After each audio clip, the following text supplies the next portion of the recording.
Samantala, nagpapaulan sa malaking bahagi ng bansa ang Northeast Monsoon, Easterlies at Shear Line at Intertropical Convergence Zone o ITCZ na umiiral sa bansa.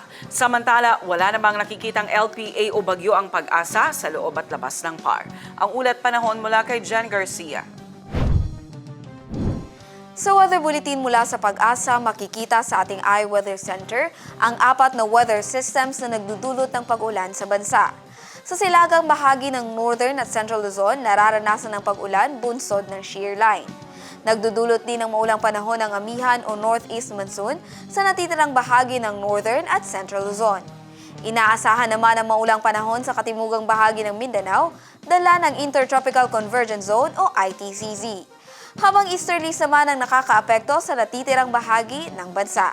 Samantala, wala namang nakikitang LPA o bagyo ang pag-asa sa loob at labas ng Philippine Area of Responsibility. At para sa magiging lagay ng ating panahon bukas, sa Cotabato City maglalaro ang agwatang temperatura sa 23 to 31 degrees Celsius at nasa 30% ang chance of rain. Sa Maguindanao, papalo ang agwatang temperatura sa 22 to 29 degrees Celsius at nasa 90% ang chance ng pag-ulan.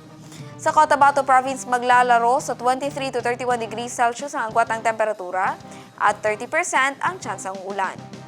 25 to 31 degrees Celsius naman ang magiging agwatang temperatura sa Davao City bukas at 40% ang chance of rain. Sa Cagayan de Oro City, papalo sa 24 to 31 degrees Celsius ang agwatang temperatura at 60% ang tsansa ng pag-ulan. 24 to 31 degrees Celsius ang inaasahang magiging agwatang temperatura sa Zamboanga City bukas at 30% ang tsansang ulan. Ang Lanao del Norte ay papalo bukas sa 23 to 29 degrees Celsius ang agwatang temperatura at nasa 90% ang tsansa ng pag-ulan.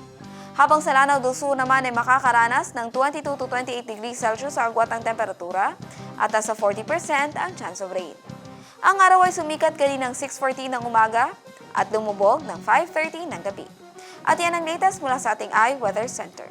Jen Garcia, iMinds, Philippines.